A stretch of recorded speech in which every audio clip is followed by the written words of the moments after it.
আপনারা দেখছেন Bankura TV breaking news. Bankura টিভিতে আপনাদের স্বাগতম। দুর্ঘটনার কবলে কলকাতাগামী কাঞ্চনজঙ্ঘা এক্সপ্রেস লাইন থেকে ছিটকে গেল দুটি কামরা।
সমস্যা নাই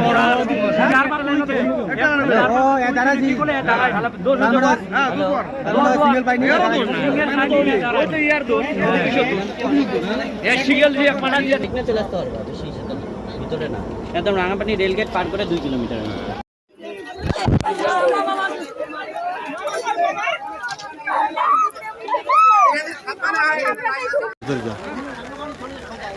তুই একটা দেখ, এখান থেকে কোনো গাড়ি খুব কম্প্রোমাইজ করা যায় কিনা। 5,000-7,000 লাগে ভিতরে যা। তুই একটা দেখ, এখান থেকে কোনো গাড়ি খুব কম্প্রোমাইজ করা যায় কিনা। 5,000-7,000 লাগে।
ভিতরে না, একদম রাঙাপানি রেলগেট পার করে 2 কিলোমিটার। খানাকুলে নাকা চেকিং এর সময় ধরা পড়ল ভুয়ো সাংবাদিক মদ্যপ অবস্থায়। ওই সাংবাদিকের নাম সুমন আজ, বাড়ি আরামবাগের পাড়া বাগানে। আরামবাগ মহকুমার বিভিন্ন এলাকায় যখন নাকা চেকিং চলছিল, তখন ওই ভুয়ো সাংবাদিক মদ্যপ অবস্থায় ধরা পড়ে। জোর করে ফু দিয়ে অনেকক্ষণ ধরে জোরে জোরে জোরে হচ্ছে। আরো লাইনটা পুরো বলো।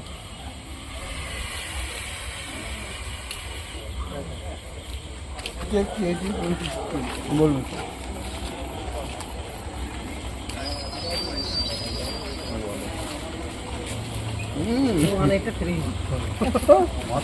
দেখি দেখি ও স্যার 183 পয়েন্ট তাহলে সুপ্রভাতবাবু দেখবে না 183 যাবে না এরপরে এই মেশিনটা এরপরে মেশিনের কাজটা ভেঙে যাবে আমি আপনাকে বলে দিই এটা খাইছে এটা খেয়ে এসছে আমি এটা খাচ্ছিলাম কি খাচ্ছিল এটা খাচ্ছিলাম স্যার এটা খেয়েছি, তার সঙ্গে একটা পান, তার সঙ্গে এটা খাচ্ছিলাম হ্যাঁ স্যার এটা খাচ্ছিলাম এটা খেয়েছি একটা ঠিক আছে কথা বলার মতন অবস্থা নেই 183.3 মানে অনেকটা ঠিক আছে ঠিক আছে এবিপি আনন্দ এইটা ঠিক আছে ঠিক আছে কোন চ্যানেল কাছে এবিপি আনন্দ এবিপি নিউজ আছে কোথায়? আরামবাগ মানে আমার ডিভিশন হচ্ছে আরামবাগ ডিভিশন কাম এই দিকটা এইপি আনন্দ, এবিপি নিউজ এইপি নিউজ। হ্যাঁ, আপনার নাম? সুমন আর সুমন ASH বলছে আপনাকে চিনে নাকি বলছে শোন জোর করে ফুদে। তখন পুরি জোর করে ফুদে জোর করে ফুদে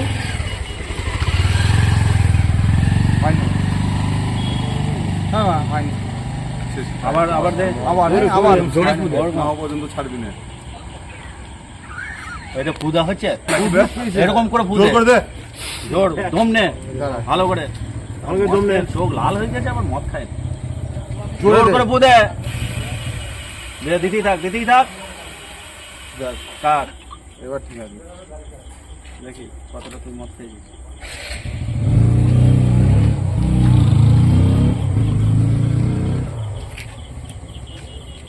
না 14.7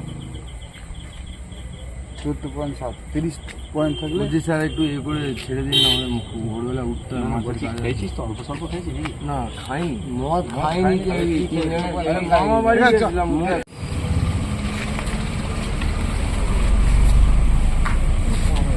একবারই গেলে আমাদের এখান থেকে তার না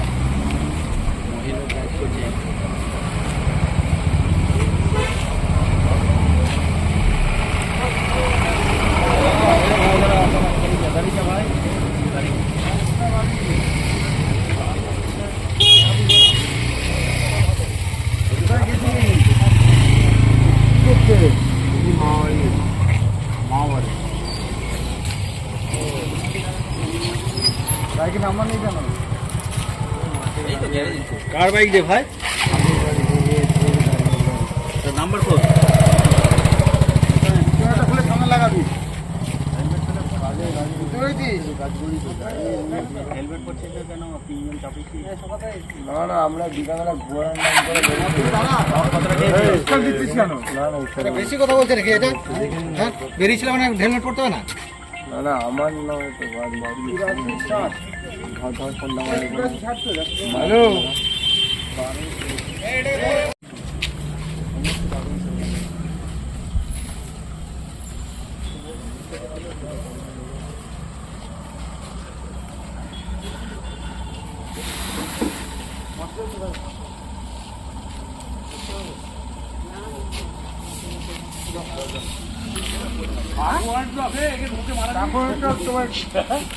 তুমি হ্যাঁ ড্রিঙ্ক করে ড্রাইভ করছো হ্যাঁ চেক করা চেক করো না বাঁকুড়ানি চক নেই বলতে বাঁকুড়ানি চক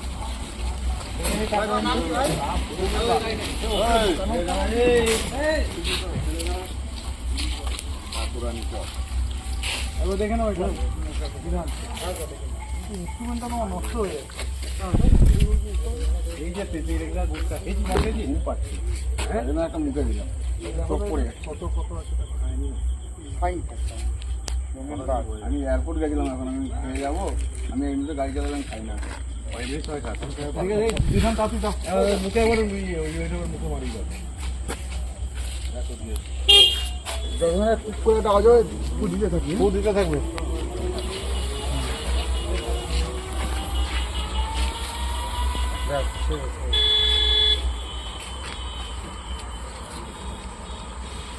না একদম ঠিক আছে, এটা ছবিটা তুলে নেবে একদম ঠিক আছে।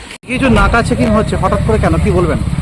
আমরা এই বিভিন্ন এলাকাতে ড্রাঙ্কেন ড্রাইভিং এবং কোনো রকম কোনো কিছু অপ্রীতিকর যাতে কাজকর্ম না হয়, সামনে ঈদ আছে, সেই জন্য আমাদের এসপি স্যার এই বার্তাটি দিয়েছেন, যাতে আমরা সবাই এই ব্যাপারে একটু সজাগ থেকে নাকা চেকিংটা করি।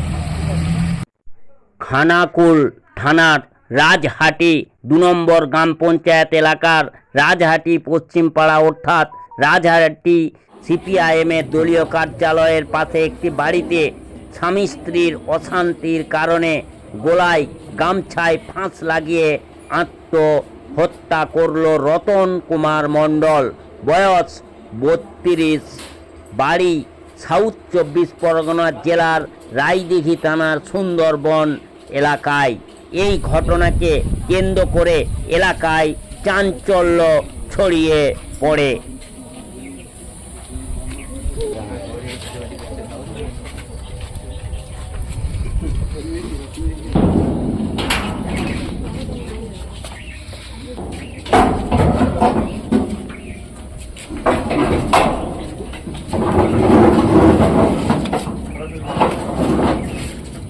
বউকে ফেলে পাঠিয়ে দিবে সঞ্জয় দা। ধরো ধরো।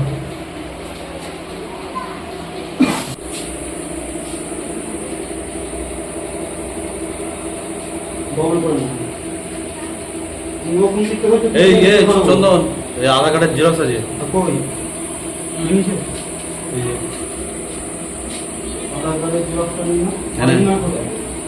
অরিজিনালটার বউ জানে।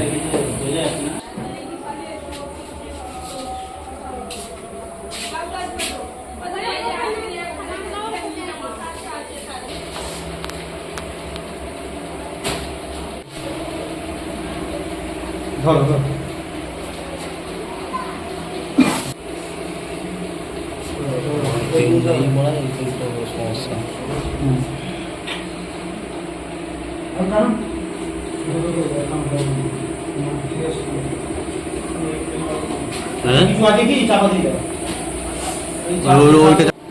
চিপের মধ্যে প্যাকিং কর, একটা সিটের মধ্যে ভরে ফেলা হয়। ভাই ব্যাগটা ওই অন্য একটা ব্যাগই আছে। ওটা আমি রাস্তা তুমি থাকাকালীন তো কি করে গোলা দিয়ে আমি দিলে? তাও দেখিনি একবারের জন্যও। ও সব কোথায় বাড়ি তোমাদের? সুন্দরবন। সুন্দরবন। এখানে কি কারণে থাকা হতো? একসাথে আছে তোমার। হুম, এখানে কদিন ধরে আছো? এই 2 সপ্তাহ হয়ে গেছে। এখানে কিসের কাজ করতো? এইদিকে তাকাও, এইদিকে তাকাও। জরির কাজ করতো। তোমার নাম কি বলো? সুজাতা মণ্ডল, আর তোমার স্বামীর নাম কি? রতন মণ্ডল, রতন মণ্ডলের বাবার নাম কি? বিভূতি মণ্ডল। কি হয়েছিল আজকে এখন ঘন্টাকে? ও খাওয়া দাওয়া করে দুজনের মধ্যে তর্ক বিতর্ক হচ্ছে, হতে হতে শুয়েও পড়েছি। হ্যাঁ। ও জিনিসগুলো নিয়ে বিক্রি করে দিয়েছি, জিনিসগুলো দিতে হবে বলে আমাদের কাটা নিয়ে বেরিয়ে চলে গেল, বলে এমনি বিক্রি করে তো জিনিসগুলো করে দেবো, আর দেখো আমার জিনিস লাগবে না, তুমি থাকলেই যথেষ্ট বলে রাস্তায়ও চলে গিয়েছি, টেনে নিয়ে এসেছি। তারপরে কি হয়েছে বলো? তারপরে ও ঘরে আছে, আমিও বাইরে আছি, এখানে বসে আছি বাইরে। তো আমাকে ডেকেছে, আমি এসেছি, এসে বলে আমি মরলে তুই শান্তি পা, আমি তো মরতে হবে না, আমি মাদের ডেকে নিয়ে আসছি, মারা যাবি করে বলে বাইরে বেরোতে পারবি, তার মধ্যে এসে দেখি না বলে ধরিয়ে দিয়ে ফেলেছি। বাড়ি কোথায়? সুন্দরবনে। এখানে কি জন্য আছো?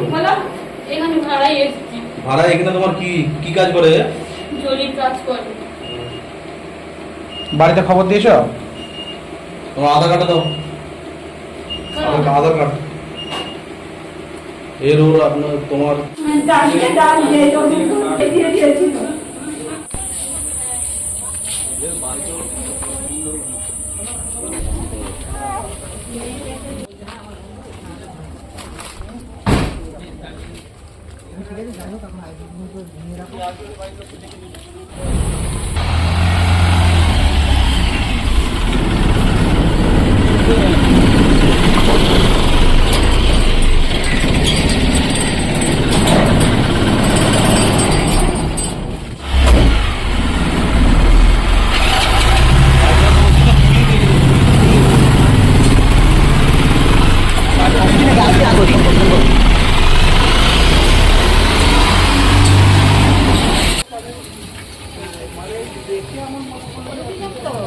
কি হয়েছিল?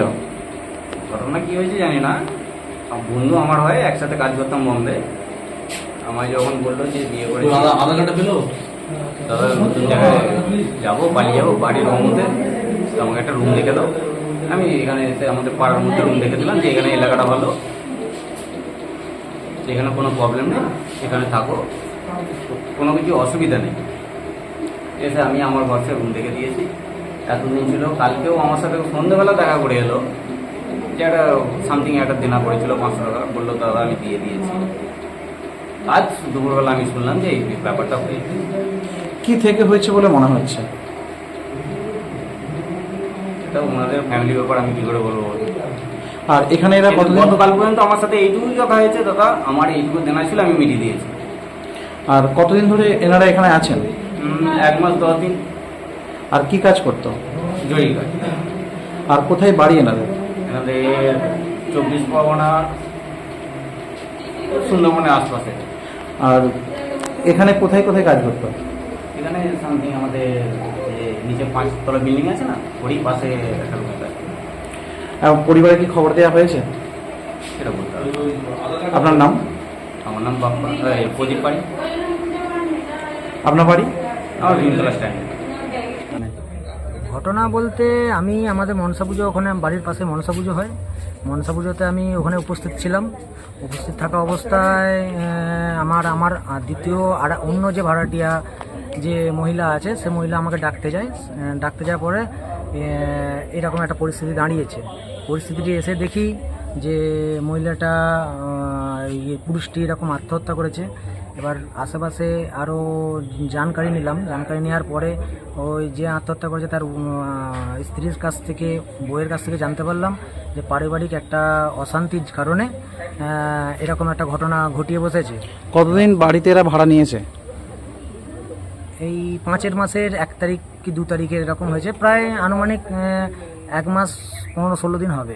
পাশাপাশি যে রুমগুলো আছে ওই রুমে তো কি ভাড়া ছিল, ভাড়াটিয়া লোক? পাশের রুমে আমার একটা আছে, যে তারা বাচ্চা, স্বামী স্ত্রী বাচ্চা থাকে। তার স্বামী বাইরে বালিপুরে কাজ করে, কিন্তু তারা স্বামী স্ত্রী বাচ্চাকে নিয়ে তারা দুজনে, আপাতত দুজনে আছে। এই যে ঘটনাটা ঘটলো, যে কি মনে হচ্ছে এটা, মানে কিভাবে ঘটনাটা ঘটলো? ঘটনাটা বলতে আমি আশেপাশে বা ওর স্ত্রীর কাছ থেকে শুনতে পাচ্ছি, বা ওদের যে রিলেটিভ বলতে যে আমাকে ভাড়ায় লাগিয়েছে, সে মহিলাটাকে, তার যে মারা গেছে তার স্ত্রীর কাছ থেকে জানকারি নিল, বা আমি শুনলাম যে ওদের নাকি স্বামী স্ত্রীতে একটা অশান্তির কারণে এরকম একটা পরিস্থিতি দাঁড়িয়েছে। এবার কতটা মানে হয়েছে সে আমি জানতে পারি না। আমার কাছে, আমার পাশেই আমার মুদিখানা দোকানে আমার কাছে আমার লাস্ট ওর সাথে দেখা হয় প্রায় 10টা 10 থেকে 15 মিনিট সকাল। আজকে? আজকে। আপনার নাম? আমার নাম উদ্দীপন বেরা, দাদার নাম নিগমেন্দু বেরা। আপনার কি দুজনেই মালিক? মালিক বলতে বাবার অবর্তমানে আমরা। আর কোন থানা পড়ছে এটা? এটা খানাকুল থানা। আর কোন পঞ্চায়েত? 2 নম্বর, রাজাটি 2 নম্বর গ্রাম পঞ্চায়েত। প্রায় 3:30টার সময় আমরা খবরটা পেয়েছি।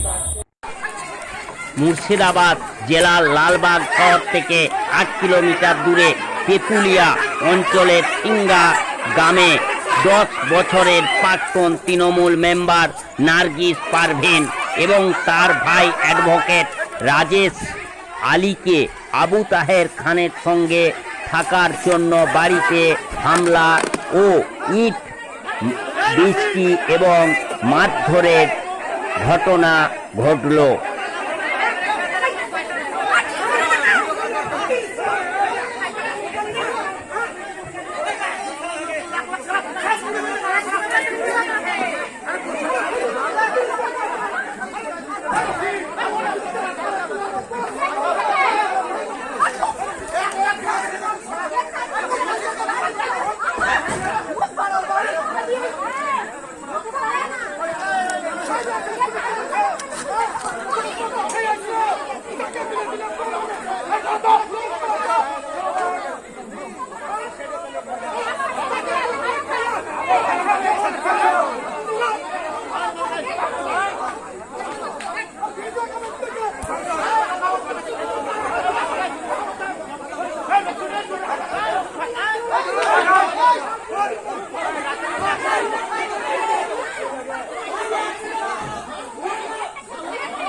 ঈদ মানেই আনন্দ, তবে কুরবানির ঈদে থাকে বাড়তি আনন্দ। কেননা কুরবানিকে ঘিরে ঈদের দিন সকাল থেকে সবার মাঝে বিভিন্ন রকম উৎসাহ বিরাজ করে। আর সেই সারা দেশের সঙ্গে আজ এই বাংলারও বিভিন্ন প্রান্তে সেই কোরবানির ঈদ আমাদের পালিত হলো। বাঁকুড়া জেলার জয়পুর ব্লকে সৌহার্দ্যপূর্ণ পরিবেশে ঈদ পালিত হয় বলে জানা গেছে। ঈদের পর আছে ঈদ উল জুহা। আজকে আমরা 2 মাস আগে ঈদের ফিতরের নামাজ আদা করেছিলাম, আর আজকে আমরা করছি ঈদ উল জুহা। এটা স্যাক্রিফাইসের আজকে দিন। আজকে ইব্রাহিম আলাইহিস সালাম কথা মনে করেই ঈদের জুহার নামাজ পড়া হচ্ছে। আচ্ছা, আজকে আমাদের এখানে ইসলামপুরে একটাই ঈদগাহ আছে পুরো শহরের মধ্যে, আমাদের পুরো এলাকার মধ্যে এই একটাই ঈদগাহ, ইসলামপুর বড় ঈদগাহ বলা হয়। এখানেই আমরা করি ঈদের। আর এটার দেখা শোনার সমস্ত দায়িত্ব আমাদের আমি মতবল্লী করিম চৌধুরী, ইসলামপুর ওয়াকফ স্টেটের মতবল্লী হিসাবে আমি আজকে এটা নিগরানি করি, এটার ব্যবস্থা করি, আয়োজন করি। আজকে দীর্ঘ 56 বছর ধরে আমি এই ঈদগার আর ইসলামপুরের জামা মসজিদ, বড় জামা মসজিদের ওটার দেখাশোনা করার, ওদের মেনটেন্যান্সটা করার সমস্ত ব্যাপার আমি পুরো করি। কোনো রকম করে, যেহেতু এখন আমাদের স্টেটের ভেস্টের মধ্যে থাকে, হাইকোর্টে কেস আছে, তবু আমরা আমাদের হাতে রেখেছি। কিন্তু বেশি ইনকাম না থাকাতে এই জন্যে আমরা একটু অনেক ত্রুটিগুলো পুরো করতে পারিনি। আমি এই ঈদগাহ এবং বড় জামা মসজিদের ইসলামপুর স্টেটের ওয়াকফ স্টেটের মতবল্লী হিসাবেই দেখাশোনা করি। আজকে আমাদের মেসেজ আছে যে সকলকেই আমাদের শান্তি বার্তা দেওয়ার। আমাদের মেসেজ আছে নিজের মনের ইচ্ছা স্যাক্রিফাইস করার, সমস্ত ব্যাপারে এই লোকের সঙ্গে ভালো ভাব, ভালো স্থির রাখার, শান্তিভাবে সব থাকার, মিলেজুলে থাকার।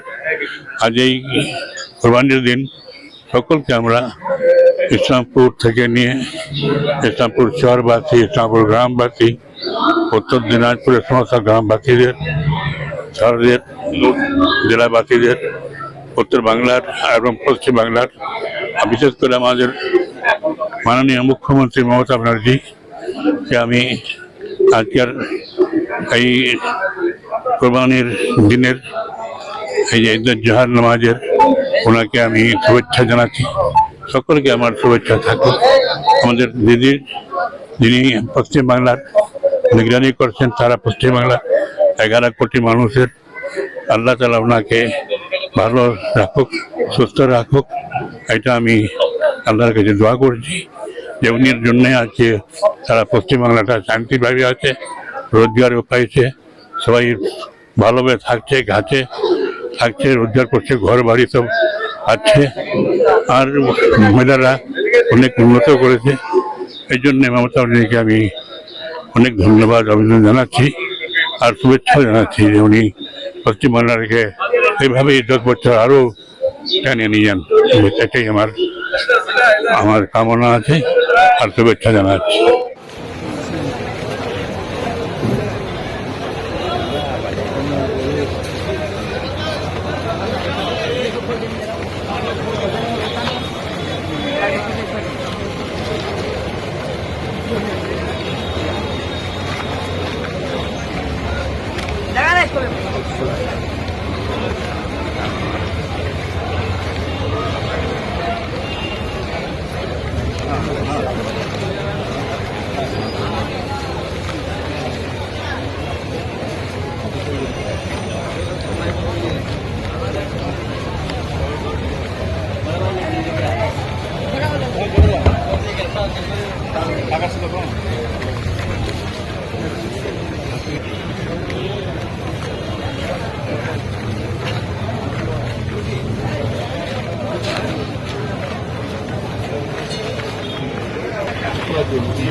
মহিলাদের সাইডে কোনো সমস্যা থাকলে একটু আগে থেকে জানাবেন।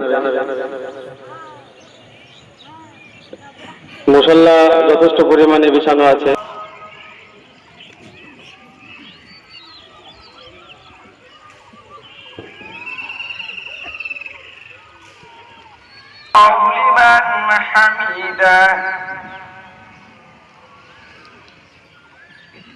الله أكبر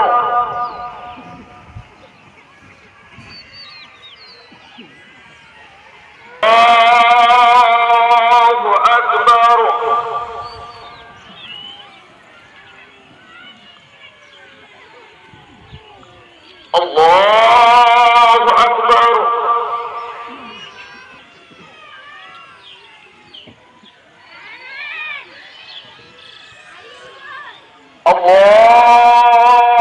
الله أكبر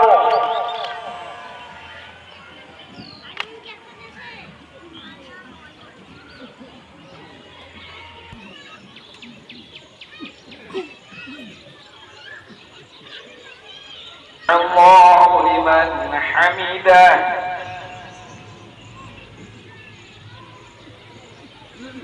الله أكبر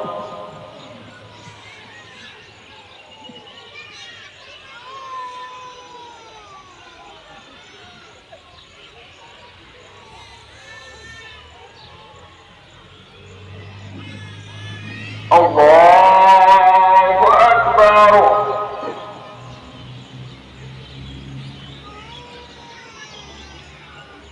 الله أكبر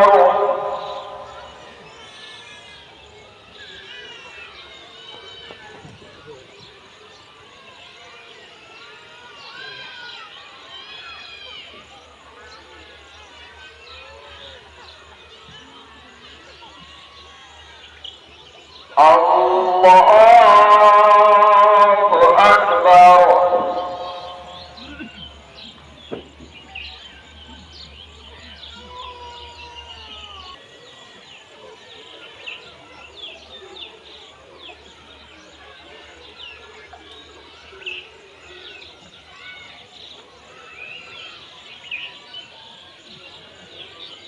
কুরবানি করো, তার রক্ত মাংস হাড় কিছুই আমার কাছে পৌঁছায় না।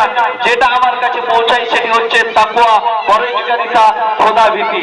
সম্মানিত উপস্থিতি, আমরা এখানে সকলেই এসেছি, আমরা আল্লাহ পাক রব্বুল আলামিনের ওই করেছি, হাউজে কাউসার দান করেছি।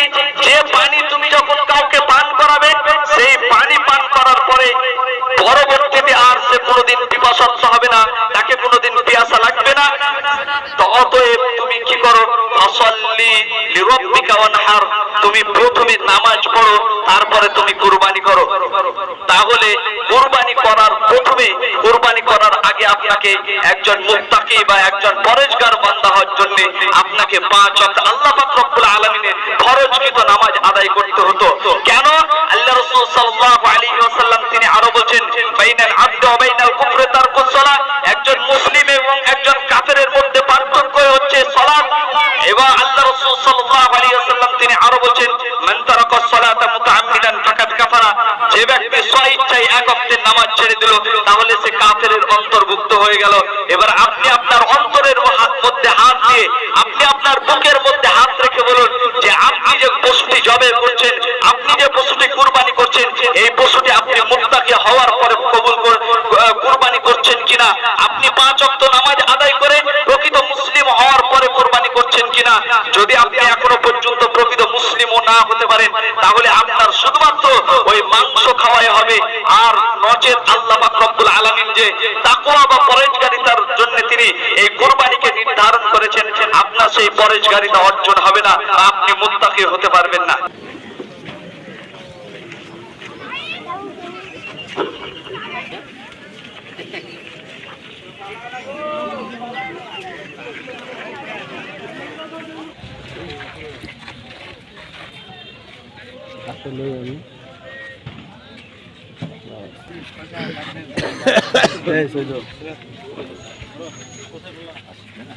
চলো যারা আছে ওইগুলো জড়বেন আপনি। আমাদের এই কোরবানিটা মুসলিম সমাজের, মুসলিমদের একটা বিশাল বড় উৎসবের দিন। আমরা বছরে 2 দিন আমরা পাই, খুব আনন্দের থাকে। এবং আমাদের যে দুঃখ বেদনা যে কারোর থেকে থেকে এই দিনটাতে কেউ মোতাবেক রাখে না, সবাই আমরা একসঙ্গে মিলেমিশে থাকি এবং খুব আনন্দ করি আমরা এই দিনটাতে। এই তো আমরা নামাজ শেষ করে, নামাজ শেষ হলো, এই নামাজ শেষ হয়ে আমরা আপনার বাড়ি নিয়ে আপনার নিজ বাড়ি গিয়ে আমাদের যেগুলো আছে পশু আছে, সেই পশুগুলোকে আমরা হালাল করে সেভাবে আমরা সেগুলো কাজ করে আমরা, এবং যারা গরিব দুঃখী যারা আছে এবং যারা অসহায় যারা মানুষ আছে তাদেরকে দিয়ে আমরা সেগুলোকে আমরা আপনার সেই খাওয়া দাওয়া করে তারপরে একটা মানে বন্ধু বান্ধবদের সঙ্গে দেখা সাক্ষাৎ করতে যাওয়া, আত্মীয় সঙ্গে দেখা সাক্ষাৎ করতে যাওয়া, আমাদের এটা হচ্ছে উদ্দেশ্য। এবং সারাদিনটাই আমরা একটা আনন্দের সঙ্গে কাটাবো। কোথাও বাইরে যাওয়ার প্রোগ্রাম আছে আপনার? বাইরে হ্যাঁ, আমার আত্মীয় স্বজনের বাড়ি যাব এবং বন্ধু বান্ধবদের নিয়ে একটু আড্ডা মারা, একটু ঘুরতে যাওয়ার আমাদের প্রোগ্রাম আছে। যেহেতু আজকে এটা আমাদের একটা বিশাল একটা খুশির দিন, আনন্দের দিন। হ্যাঁ, থানা থেকে ওসি সাহেব এসেছিলেন এবং আমাদের ইমাম সাহেবকে মানে সম্মান জানিয়ে এবং শ্রদ্ধা জানিয়ে তাকে ফুল এবং তার হাতে মিষ্টি তুলে দিলেন আমাদের থানার ওসি সাহেব। এই যে স্যাররা এসেছিলেন, কেমন লাগছে? হ্যাঁ, স্যাররা আমাদের প্রতি বছরই স্যাররা আসেন আমাদের এখানে এবং আমাদের খুব ভালো লাগে। আমাদের খুব সেফটি মনে হয় যে আমরা আমাদের পাশে আমাদের প্রশাসন আমাদের সঙ্গে সবসময় আছে আমাদের কাছে। আমাদের খুব ভালো লাগে যে আমাদের প্রশাসন আমাদের সঙ্গে আছে এবং আমাদের সঙ্গে সহযোগিতা করে। আপনার নাম? আমার নাম হচ্ছে মোহাম্মদ হাসানুজ্জামান। এই গ্রামের নামটা কি আছে? আমাদের গ্রামের নাম হচ্ছে সাহেবনগর, হজবিডাঙ্গা অঞ্চল। ঈদগাহটার নাম? ঈদগাহটার নাম হলো পাথরডাঙ্গা ময়দান। এটা পাথরডাঙ্গা ওসমানী হাই মাদ্রাসার লাগোয়া যেটা ময়দানটা সেখানে। Thank you.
আল্লাহু আকবার ওয়া লিল্লাহিল হামদ। বার হবে তুমি একটা শর্ট লিখো। আল্লাহু আকবার, আল্লাহু আকবার, লা ইলাহা ইল্লাল্লাহ, আল্লাহু আকবার।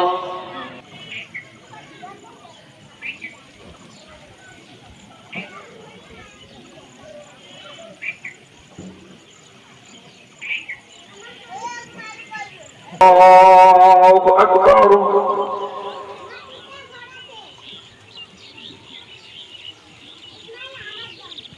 الله أكبر، الله أكبر، أكبر، الله أكبر، الله أكبر، الله أكبر. سبح اسم ربك الأعلى الذي خلق فسوى. আমাদের এই যেগুলো শিল্পাল রয়েছে এগুলো এখনই বসিয়ে দিতে হবে, যেহেতু আর সময় পাওয়া যাবে না। গ্রামের ম্যাক্সিমাম ছেলে যারা যুবক রয়েছে তারা 10 মিনিটের মধ্যে কাজটা হয়ে যাবে। এগুলো সকলে একটু লেগে যাও। গ্রামে যারা ম্যাক্সিমাম যুবক আছে তারা সকলেই লাগো। আরম্ভ করো, আরম্ভ করো।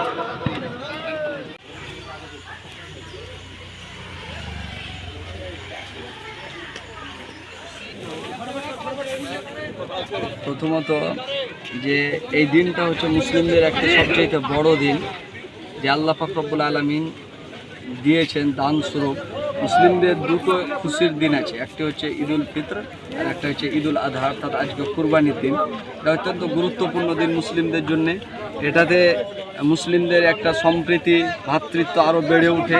একে অপরের প্রতি মুসলিমদের এক জায়গায় জমায়েত হয়ে নামাজ পড়া, তারপরে কুরবানি করা, এটা মুসলিমদের একটা সবচেয়ে বড় ভ্রাতৃত্বের দিন, এক জায়গায় জমা হওয়ার দিন। এটা একটা বিশাল খুশির দিন। এই খুশির দিন আমরা প্রত্যেক জায়গাতে দেখি বা দেখতে পাই। যে সব জায়গাতে খুশি পালন করছে মুসলিমরা, কাঁধে কাঁধ মিলিয়ে একে অন্যের কোনো রকমের দ্বিধাদ্বন্দ্ব না রেখে গেছে, যে সবাইকে একসঙ্গে রেখে সবাই কুরবানি করছে, যা মুসলিমদের একটি সবচেয়ে বড়ত্ব এবং বিশাল বড় দিন, একটা মহতের দিন। যে দেখেন, আমরা প্রত্যেকেই চাই যে মানুষ যাতে সুস্থভাবে চলাফেরা করে, রাস্তায় যারা বাইক চালাচ্ছে বা যারা গাড়ি চালাচ্ছে তারা যাতে একটা লিমিটের মধ্যে যারা গাড়ি চালায়, এটা আমরা অবশ্যই চাইবো যে প্রত্যেকেই যাতে সুস্থভাবে গাড়িতে যাতে কোনো রকমের দুর্ঘটনা না ঘটে যায়, এই চাইবো যে প্রত্যেকে আস্তে আস্তে গাড়ি চালাবে, একটা খুশির দিন খুশি মানাবে, এই খুশি মানাতে গিয়ে যাতে দুঃখে না পরিণত হয়ে যায়।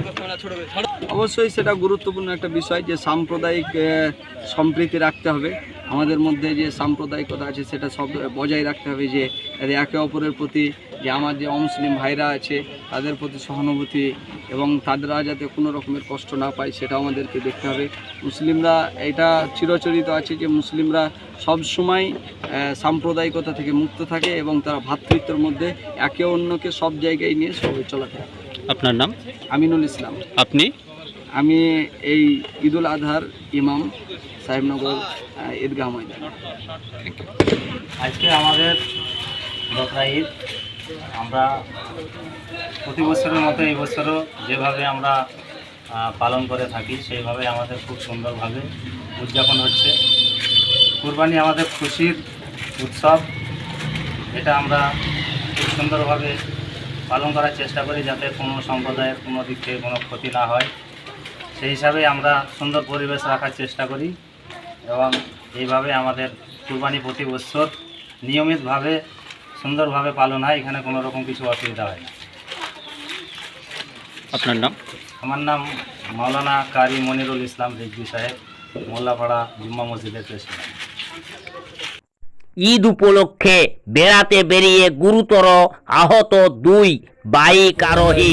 ঈদ উপলক্ষে বাইকে বেড়াতে বেরিয়ে বাইক নিয়ন্ত্রণ হারিয়ে পাশের জমিতে উল্টে গিয়ে গুরুতর আহত 2 বাইক আরোহী। এই মর্মান্তিক দুর্ঘটনাটি ঘটেছে হুগলি আরামবাগের কানপুর ভীমটোলা সংলগ্ন এলাকায়। আহত 2 যুবকের নাম শেখ আজিজ ও নরুল, বাড়ি আরামবাগের মায়াপুর মাধব তোলা। স্থানীয়দের সহযোগিতায় আহত অবস্থায় চিকিৎসার জন্য আরামবাগ মেডিকেল কলেজে ভর্তি করা হয়েছে ওই 2 আহত যুবককে। কি গাড়ি ছিল? বাইকটা কি ছিল? বাইক ছিল গেলেমার ছিল। আপনার নাম দাদা? শেখ আবু বকর।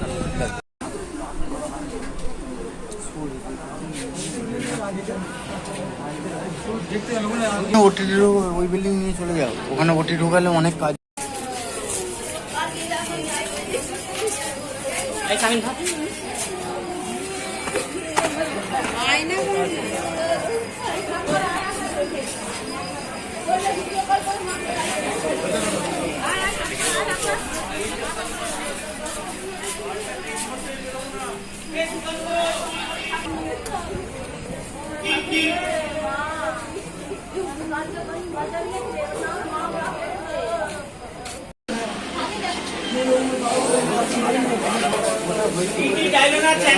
জীবনকে বারণ করলাম, ফোনের গাড়িটা বের করে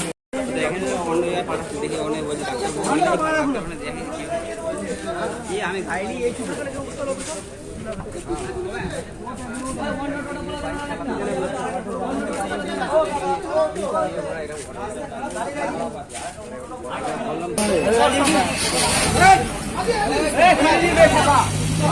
এই নিয়ে বেরিয়ে যাও।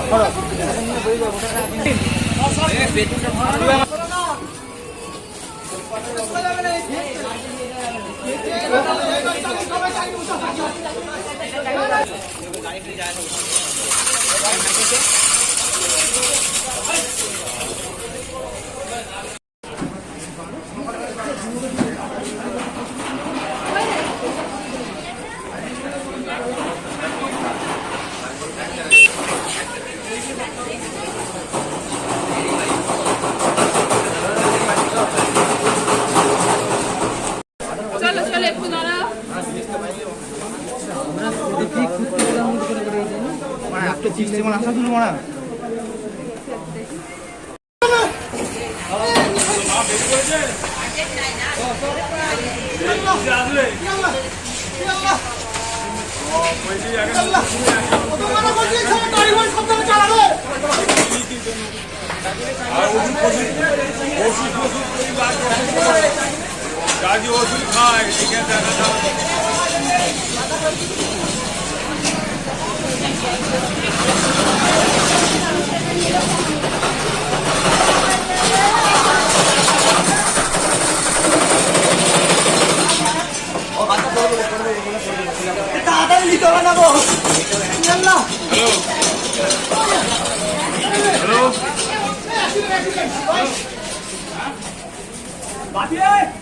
ঘটনাটা বলতে আমাদের ক্লাবে বসেছিলাম আমরা, ঠিক আছে। এবার বলতে বলতে ওই যে সামনে গাড়ি নিয়ে আসছে, যে চালাচ্ছিল ওই তাকে দিয়েছে গাড়ি চালাতে পারে না।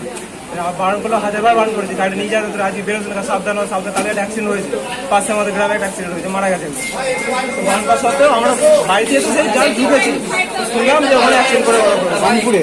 তারপরে যাই না কোথাও গেছে, তারপর আমার গাড়ি আমাদের হসপিটালে কিছু বন্ধু ওখানে গিয়েছিল, তারপর আমরা এখানে পাচ্ছি। দুজনের নাম কি? ওর নাম হচ্ছে শেখ আজিজ, ওর নাম হচ্ছে শেখ রাজিবুর। আর কে চালাচ্ছিল? চালাচ্ছিল বলতে ওই সাইডে চালাচ্ছিল, রাজিবুর চালাচ্ছিল সম্ভবত। আর বাড়ি এদের? বাড়ি আমার মাহাতলায়, মায়াপুর মাহাতলা। মাদারতলা, মায়াপুর। আপনার নাম দাদা? শেখ মনিরুল ইসলাম। আপনি কে হন? দাদা।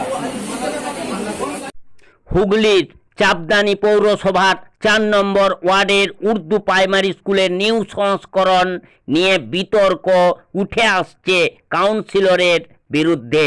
এলাকার বাসিন্দা মঞ্জর সিদ্দিকী আনসারি ওয়ার্ড কাউন্সিলরের বিরুদ্ধে গুরুতর অভিযোগ করে বলেন, কয়েক মাস আগে তিনি উর্দু প্রাথমিক বিদ্যালয়ের বিষয়ে আরটিআই করেছিলেন। আরটিআইয়ের মাধ্যমে তিনি তা জানতে চেয়েছিলেন বিদ্যালয়ের সংস্করণে কত টাকা ব্যয় হয়েছে।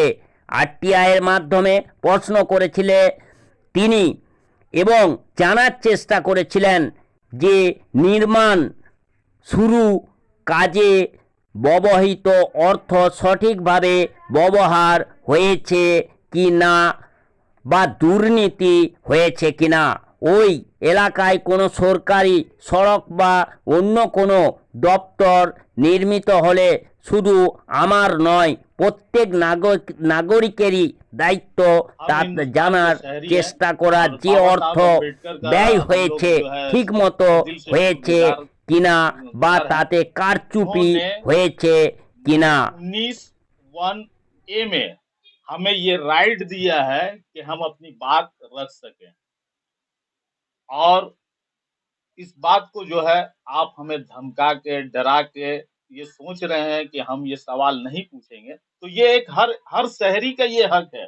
ये एक सेहतमंद समाज की अलामत है कि वो सवाल पूछता है, और जहां सवाल पूछे जाते हैं वहां काम अच्छी होती है, और जहां सवाल नहीं पूछे जाते हैं वहां इसी तरह से करप्शन की गुंजाइश बच जाती है। तो इसी तरह से आप सवाल पूछते रहें और करप्शन पे रोक लगाते रहें। और एक बात मैं यहाँ पे बोलना चाहूंगा कि हो सकता है कि आप ओहदे में हमसे बड़े हों और आप बड़े चेयर पे बैठे हों, तो जो चेयर पे बैठता है, जो ओहदा संभालता है, उससे सवाल पूछे जाते हैं। इससे चिड़ नहीं मचनी चाहिए, और एक आम नागरिक को आप परेशान ना करें तो बेहतर होगा। सवाल पूछना हमारा संवैधानिक अधिकार है और मौलिक अधिकार है, हम सवाल पूछेंगे, जवाब देना आपका काम है। वाटर कनेक्शन नहीं था, प्रॉपर इलेक्ट्रिफिकेशन नहीं था। मेरे आने के बाद मेरा पहला प्रायोरिटी है एजुकेशन पे ध्यान देना, इंफ्रास्ट्रक्चर अच्छा करना। हम अपने चेयरमैन साहब से बात की कि किसी भी फंड से, किसी भी तरीके से स्कूल का इंफ्रास्ट्रक्चर को थोड़ा ठीक कर दें, हम लोग इसको रेनोवेट कर दें। और मेरी बात को वो एक्सेप्ट किए, और फिर म्यूनसिपल अथॉरिटी को ऑर्डर किया कि स्कूल को रेनोवेट किया जाए। स्कूल मेरा रेनोवेशन हुआ, पूरा प्लास्टर हुआ, वाइट वॉश हुआ, इलेक्ट्रिफिकेशन हुआ, प्लम्बिंग का काम हुआ, flooring, first floor, ground floor और फर्स्ट फ्लोर में फ्लोरिंग भी नहीं था, सिर्फ अदला ईटा दिखाई देता, वो पूरा ढलाई का काम हुआ। और 27 फरवरी को उसका हम लोग फिर से एक इनॉग्रेशन किए, इनोग्रेशन हुआ था। उस इनॉग्रेशन में सभी लोग बढ़ चढ़ के हिस्सा लिए, इलाके के लोग खुश थे कि स्कूल की हालत बदल रही है। और संवाद माध्यम के लोग हमसे पूछे कि इसमें कितना खर्च हुआ है। तो खर्च तो मुस्पिल किया है, मुस्पिल उसको टेंडर किया है, जिसको वर्क दिया है। एक अंदाज से हम बोले कि 4.5 लाख के मोरलेस खर्च हुआ है। उसके कुछ दिन बाद ही ये मंजर सिद्दीकी, ये लड़का एक वीडियो बनाया उसी स्कूल के सामने खड़ा होकर के, और उस वीडियो में इन्होंने रेफरेंस दिया कि किसी कॉन्ट्रैक्टर से वो बात किए हैं कि बहुत ज़्यादा इसको रेनोवेट करने में खर्च आएगा, तो 1,17,000 रुपये के आसपास खर्च आएगा। तो बाकी पैसा कहाँ गया, इसका जवाब काउंसलर दे। तो हमको बदनाम करने की कोशिश की। उसी वीडियो में उन्होंने ये भी कहा कि हम आरटीआई किए हैं। अब आरटीआई किए हैं तो आरटीआई वो प्रॉपर अथॉरिटी को करेंगे जो उसके लिए जिम्मेदार है। इन द मीन टाइम अभी फिर 1-2 दिन पहले एक वीडियो देखा उनको। अब वो उसमें खुद ही एक्सेप्ट कर रहे हैं कि आरटीआई किए थे, आरटीआई का उत्तर भी हमको मिला है। उसमें वो टोटल एस्टीमेट मांगे थे कि इस पे कितना खर्च हुआ है। तो जो वीडियो से उनकी बात से समझ में आया, आरटीआई की कॉपी तो हमारे पास नहीं है, उनके पास है जवाब का। वो जो बता रहे हैं उसमें अमाउंट है शायद 4,65,000 समथिंग। तो मेरी बात से टैली कर गया। हम बोले थे 4.5 लाख के आसपास खर्च हुआ है, उससे 15,000 ज़्यादा ही खर्च हुआ है। ये जो हमको बदनाम करने की कोशिश किए हैं, तो हमने एक डिफेमेशन सूट फाइल किया है कि जब बगैर जाने बगैर कुछ समझे आप काउंसलर पे इल्ज़ाम लगा रहे हैं, काउंसलर पे उंगली उठा रहे हैं, इसको तो प्रूफ करना होगा। वो आरटीआई का उनको जवाब मिल गया है। अब उनको कोर्ट में प्रूफ करना होगा। हम एक डिफेमेशन सूट फाइल किए हैं, और अगर कुछ करेंगे तो फिर हम एक सूट फाइल करेंगे। देखिए मकसद उनका क्या है ये बेटर वही जानते हैं, उनका इसके पीछे मकसद क्या है। लेकिन मुझे लगता है कि वो ऑलवेज उनका ये तरीका है वीडियो बनाना बिना किसी आधार का, बिना किसी बेस का। उनको अधिकार है बनाने का, वीडियो बनाएं, अपलोड करें, प्रेस कॉन्फ्रेंस करें, सब कुछ करें, लेकिन एक लेजिटिमेट रीज़न हो, सॉलिड रीज़न हो, करना चाहिए। आप अगर सिर्फ बिना किसी आधार का इल्ज़ाम लगाइएगा तो आपको तो डिफेमेशन सूट फेस करना। रुपया मांगा, अगर वो प्रूफ कर देंगे तो बहुत अच्छी बात है। हम क्या बोले आपको, डिफेमेशन सूट फाइल किए हैं चंदननगर कोर्ट में। वो डिफेमेशन सूट है, रुपया नहीं मांगे हैं। डिफेमेशन सूट क्या होता है, अगर वो जानते होंगे तो अपने एडवोकेट से बात कर ले। जाकिर हुसैन।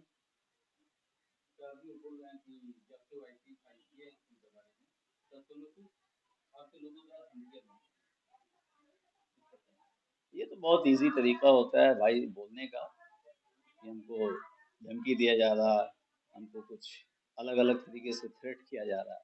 तो अगर थ्रेट किया जा रहा है, धमकी दिया जा रहा है, तो पुलिस प्रशासन है वो चले जाए, कंप्लेन करे, पुलिस उसको इन्वेस्टिगेट करेगी, जो कल्प्रिट होगा सामने आएगा। वो किसी न किसी षड्यंत्र का एक हिस्सा है ये, तो बहुत जल्दी आप लोग के सामने आ जाएगा। মহেশতলা পৌরসভার 11 নম্বর ওয়ার্ডের একটি আবাসনে সিলিন্ডার বিস্ফোরণে উড়ে গেল বাড়ির একাংশ, আহত একাধিক।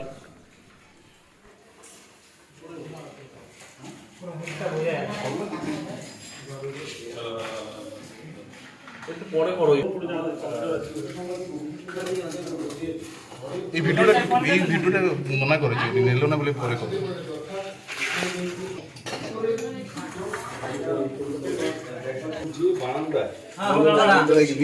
যে বারান্দা থেকে প্রথম ব্লাস্ট হয় এই মুহূর্তে আমি সেই বিল্ডিং এর মধ্যে রয়েছি, যেখানে মূলত প্রথম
ওই দিক দিয়ে যান আপনারা, ওই রাস্তাটা দিয়ে। আর ওই রাস্তাটা যান না, কি লো শুনতে পাচ্ছেন না? ওই তো ওই দিক।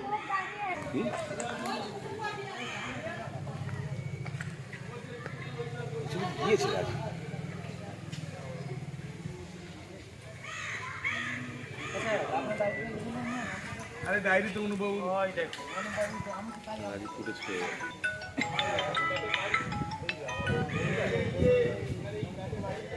হ্যালো হ্যাঁ দাদা একটু সাইড দিতে। ঠিক আছে, আমার থেকে জি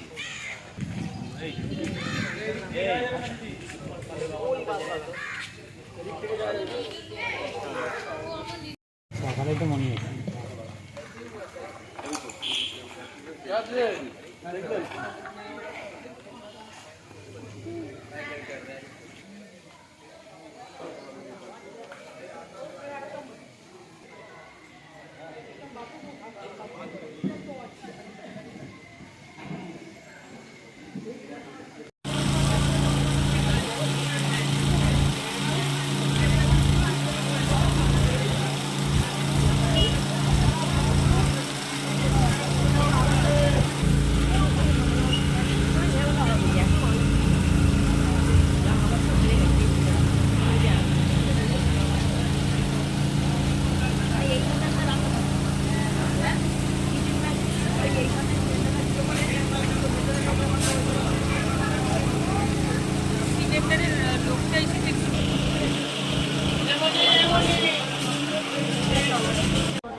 আস্তে আস্তে ওরা বেড়ে যাচ্ছে,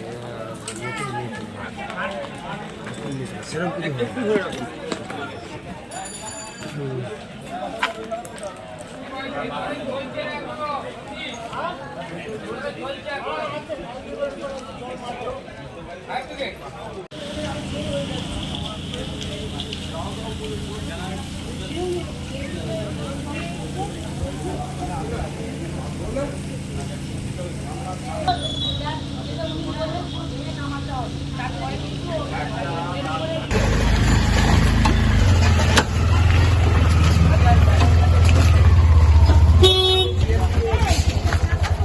হসপিটালে নিয়ে যাচ্ছেন?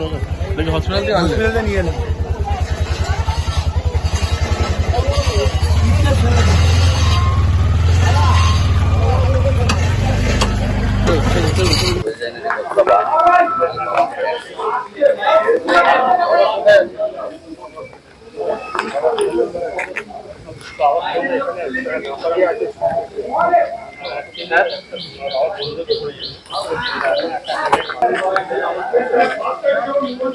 যেগুলো বললাম ওগুলো একটা একটা করে বলতে শুরু করে দেবো।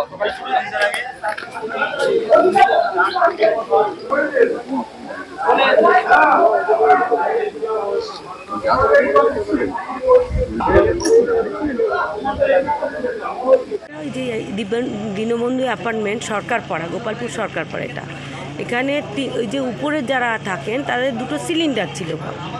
সকালবেলা ধূপ দেখাচ্ছিল, একটা সিলিন্ডার লিকেজ ছিল, সেইটার থেকে বিশাল একটা বাস্ট হয়েছে। তারপরে আরেকটা বাস্ট, একটা ভাড়াটিয়া, মানে যত সব থাকেন এখানকার দীনবন্ধু অ্যাপার্টমেন্ট। অ্যাপার্টমেন্ট দীনবন্ধু, আমি যিনি যার বাড়িতে আর কি হয়েছে, যিনি আবাসিক, তার নাম কি? তার নাম। তারপরে যখন বাস্ট হয়েছে তখন তারপরে বাস্ট হওয়ার পরে তখন সবাই ওই করে এখানে অনেকে দাঁড়িয়ে গেছে দেখছে। ওখানে যে আগুনের হলকাটা হয়, সেই আগুনের হলকাটা গিয়ে বাড়িতে তিনজন ছেলে ইনজিওর্ড হয়েছে। হ্যাঁ, আর নিচে যখন একজনের বয়স্ক লোক আছে, আর বাড়ির দুজন আছে, আর নিচে যেগুলো পড়েছে ইটপাটলিগুলো, এখানে অনেকের ইনজিওর হয়েছে, কারণ মাথায় সাইডে অনেক কি উড়ে গিয়েছে বাড়ির একাংশ। হ্যাঁ, দুটো বাস্ট হতেই পড়তে শুরু করেছে। একটা সিলিন্ডার ব্লাস্ট হলো, দুটো সিলিন্ডার, দুটোই ব্লাস্ট হলো। আরো শোনা যাচ্ছে এসিও ব্লাস্ট। আহতের সংখ্যা তাও কত? আহত সংখ্যা 5 থেকে 6 জন আনুমানিক। 3 জন এখন তো দমকল পুলিশ দুজনেই এসেছে? আমি সঙ্গে সঙ্গে খবর পেতেই দমকল পুলিশ সিএসসি সবাইকে বলা হয়েছে। আমার এটা বিহালের দমকল এসে গেছে। কটা ইঞ্জিন এসেছে? 3টে ইঞ্জিন এসছে। কিন্তু দুর্ভাগ্যবশত ঢুকতে পারছে না এখানে, ওই জন্য মোটর লাগিয়ে সেখান থেকে সাকশন করে আমরা জলটা তুলতে পারছি। গেঞ্জি বলতে যা হয় এলাকায় চারিদিকে রেসিডেন্সিয়াল প্লাস এই যে অ্যাপার্টমেন্টগুলো হচ্ছে, জায়গাটা আস্তে আস্তে শর্টেজ হয়ে গেছে। এই জায়গাটা কি নাম? এটা গোপালপুর সরকার পাড়া, এটা 11 নম্বর ওয়ার্ড। আপনার নাম? দীপিকা দত্ত, কাউন্সিলর। আমি এখানকার কাউন্সিলর। আজকে সকালবেলা এখানে যে আপনারা দেখতে পাচ্ছেন সেইখানে সিলিন্ডার ব্লাস্ট হয়েছে। দুটো অজয় ঢলের, এটা বাড়ি মানে ফ্ল্যাটটা তৈরি করেছিলেন এখানকারই একজন স্থানীয় প্রমোটার বাদল ব্যানার্জি। তো কিন্তু যেটা ফ্ল্যাটের মালিক যে তার নাম হলো অজয় ঢল, মানে যিনি থাকতেন আবাসিক বর্তমানে। হ্যাঁ, অজয় ঢল এবং সঞ্জয় ঢল এই সিলিন্ডার ব্লাস্ট হওয়ার জন্য স্থানীয় একটা নার্সিংহোমে আছেন এবং আপনারা দেখছেন আহত না পুড়ে গিয়ে ওরা ঝলসে গেছে। আর নিচে 3 জন ছিল যারা ওই ইট পাথর ওইখানে যা পড়েছে, কারুর মাথায় লেগেছে, কারুর হাতে লেগেছে, সিরিয়াসলি ইনজিওর্ড। তারা বিদ্যাসাগর হসপিটালে ট্রিটমেন্টে আছে। মোট কতজন আহত? মোট 6-7 জন তো হয়েছে, সবার নাম তো জানা যায়নি এখনো। আশঙ্কাজনক কতজন? এদের মধ্যে বিদ্যাসাগরে যারা ট্রিটমেন্ট আছে এখনো পর্যন্ত যেটা শুনতে পাচ্ছি তারা মানে ক্রিটিক্যাল কন্ডিশনেই আছেন। কিন্তু স্থানীয় যে নার্সিংহোম আছে সেইখানে 2 জন আছে, বাবা এবং ছেলে। তারা এটা অ্যাকচুয়ালি সকালবেলা তাদের ঘরের যিনি সকালবেলা ধূপ ধুনা দেয়, যেটা আমাদের ধর্মীয় ব্যাপার থাকে সকাল সন্ধ্যায়, তো সিলিন্ডারে বোধহয় একটা লিকেজ ছিল, সেইখান থেকে মানে সিলিন্ডার ব্লাস্ট হয়। একটার পরে আরেকটা সিলিন্ডার ব্লাস্ট হয় এবং যেটা 2টো সিলিন্ডার ব্লাস্ট হয়েছে এবং বিকটভাবে আওয়াজ হয়। এলাকার সমস্ত লোক আপনারা দেখতে পাচ্ছেন এখানে জড়ো হয়। ভেঙেছে, ইয়ের থেকে রেলিং শুদ্ধ ভেঙে পড়েছে এবং এত জোরে বিকট শব্দে বিস্ফোরণ হয়, এলাকার লোক আতঙ্কগ্রস্ত হয়ে যায়। আমাদের কাউন্সিলর খবর পেয়ে সাথে সাথে ফায়ার থেকে সিএসসি থেকে শুরু করে থানায় সবাইকে খবর দেন। আমি এলাকার এক্স কাউন্সিলর, আমাকেও খবর দিয়েছেন, আমিও ছুটে এসেছি এবং আমাদের কাউন্সিলরও ছুটে এসছে। এটা মহেশতলা পৌরসভার 11 নম্বর ওয়ার্ড। কাউন্সিলর এই জায়গাটার নাম হলো গোপালপুর সরকার পাড়া। আমার নাম ডাক্তার খোকন সেন, আমি এক্স কাউন্সিলর। আমার পাশে আছেন বর্তমান কাউন্সিলর শ্রীমতী দীপিকা দত্ত। আমাদের ইঞ্জিন এসছে 2টো, কিন্তু রাস্তা ন্যারো, আমরা ইঞ্জিন প্লেস করতে পারিনি। নিয়ার বাই পন্ট হুন্ডা পাম্প প্লেস করে আমরা কাজ করছি। কি সমস্যা আপনাদের হলো? সমস্যাটা হলো আমাদের রাস্তা শুরু হওয়ার জন্য আমাদের গাড়িটা ঢুকতে পারলো না। আর এখানে একটাই স্টেয়ার দেখতে পাচ্ছি, একটা স্টেয়ারে আমাদের মালটা টারবেশন করতে আমাদের অসুবিধা হচ্ছে।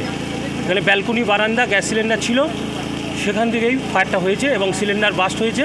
আমরা শুনলাম আনুমানিক 4 জন সিরিয়াস ইনজিউর্ড হয়েছে। কতগুলো দেখলেন উপরে সিলিন্ডার রয়েছে? উপরে 2টোই সিলিন্ডার, একটা বাস্ট হয়েছে, একটাই রয়েছে। সবাই বলছিল দুটো বিস্ফোরণ হয়েছে। না, একটা হয়েছে, একটা বিস্ফোরণ হয়েছে যেটা আমরা দেখতে পাচ্ছি। আপনি আহত হয়েছে কতজন কি জানেন? এনাদের যেটা জানলাম 4 জন আহত হয়েছে, 4 জন পুরুষ, 3 জন পুরুষ, 1 জন মহিলা। কখন বলুন? আপনার নাম? আমার নাম সৌমেন মণ্ডল, স্টেশন অফিসার, বেহালা ফার্স্ট স্টেশন।